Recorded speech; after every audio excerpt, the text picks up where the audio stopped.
दोस्तों कहते हैं कि सफलता सिर्फ उन्हीं को मिलती है जिनके सपनों में जान होती है, और ऐसा ही कुछ साबित करके दिखाया है आज के समय के सबसे जाने माने मोटिवेशनल स्पीकर, बिजनेस कोच और business trainer doctor Vivek Bindra ने, जिनके ऊपर से यूं तो माता पिता का साया बहुत ही छोटी उम्र में ही उठ गया, लेकिन इसके बावजूद उन्होंने खुद को इस काबिल बनाया कि वह लाखों लोगों को अपनी स्पीच और बिजनेस ट्रेनिंग की मदद से इंस्पायर कर चुके हैं।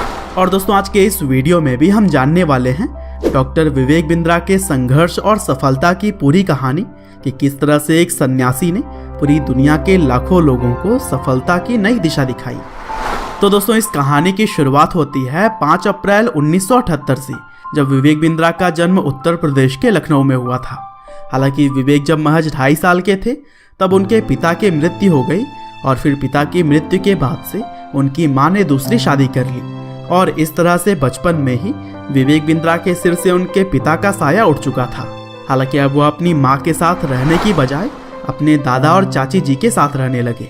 और दोस्तों विवेक बिंद्रा शुरुआत से ही पढ़ाई लिखाई में काफ़ी अच्छे थे, और इसीलिए उन्होंने अपनी शुरुआती पढ़ाई पूरी करने के बाद से दिल्ली के नोएडा में स्थित MIT बिजनेस कॉलेज से MBA की डिग्री ली।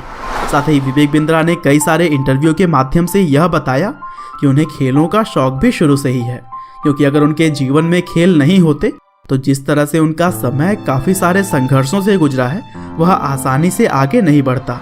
और दोस्तों आपने विवेक बिंद्रा को काफ़ी सारे वीडियोस और सेमिनार्स में बाउंस बैक शब्द का इस्तेमाल करते हुए जरूर ही सुना होगा। दरअसल यह शब्द भी खेलों से ही प्रेरित होकर लिया गया है। और दोस्तों विवेक बिंद्रा के संघर्ष का अंदाजा आप इसी बात से लगा सकते हैं कि अपने कॉलेज फी भरने तक के उनके पास पैसे नहीं हुआ करते थे, और इसी वजह से उन्होंने 16 साल की उम्र में ही बच्चों को ट्यूशन पढ़ाना शुरू कर दिया था। हालांकि विवेक अगर चाहते तो ट्यूशन को भी अपना फुल टाइम करियर बना सकते थे, लेकिन उन्होंने कुछ अलग करने की ठानी। और दोस्तों एक समय तो ऐसा भी आया कि जब विवेक बिंद्रा ने अपने आसपास किसी भी सगे को नहीं पाया तो वह 4 सालों के लिए वृंदावन में सन्यासी के तौर पर रहे। और दोस्तों वृंदावन में वह बिल्कुल एक साधु की तरह ही लोगों की सेवा करते, धोती कुर्ता पहनते और जमीन पर ही सोते थे।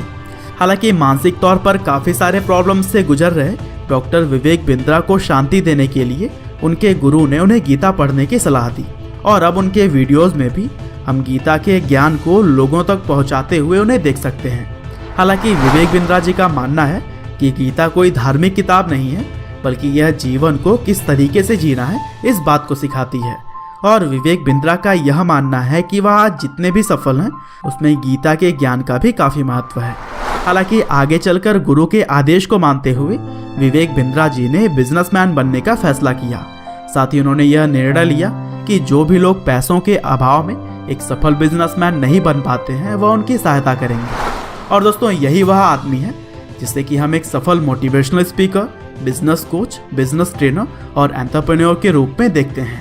हालांकि जब उन्होंने बिजनेस कोच के तौर पर आगे बढ़ने का सोचा था तब शुरुआती समय में उनके पास इतने पैसे भी नहीं हुआ करते थे कि वह खुद का एक अच्छा सा ऑफिस खोल सकें, लेकिन किसी तरह से उन्होंने पैसे जुटाकर एक कमरा किराए पर लिया और फिर सभी काम वह खुद ही अकेले करने लगे। हालांकि समय के साथ उन्होंने कई सारे लोगों को नौकरियां भी दी, लेकिन एक बार स्टाफ को जब सैलरी पे करने के लिए उनके पास पैसे नहीं थे तब उन्होंने अपना घर तक बेचने का फैसला कर लिया।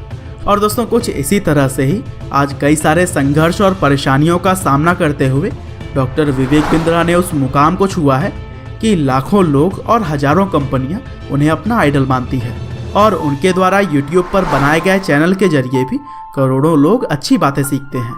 और दोस्तों अभी हाल ही में विवेक बिंद्रा को द इकोनॉमिक्स टाइम्स ने the game changer of India, Times of India ने best CEO coach in India की तरह ही और भी कई सारे अवार्ड से नवाजा है। और दोस्तों जिस तरह से विवेक बिंद्रा हम सभी को मोटिवेट करते हैं वह सच में इन अवार्ड्स के हकदार हैं। वैसे दोस्तों आप भी हमें कमेंट करके ज़रूर बताइएगा कि क्या आप भी विवेक बिंद्रा के वीडियोस देखते हैं? अगर हाँ तो कौन सी बातें हैं जो आपको उनकी पसंद आती हैं? उम्मीद करते हैं कि आपको यह वीडियो ज़रूर ही पसंद आई होगी। आपका बहुमूल्य समय देने के लिए बहुत बहुत धन्यवाद।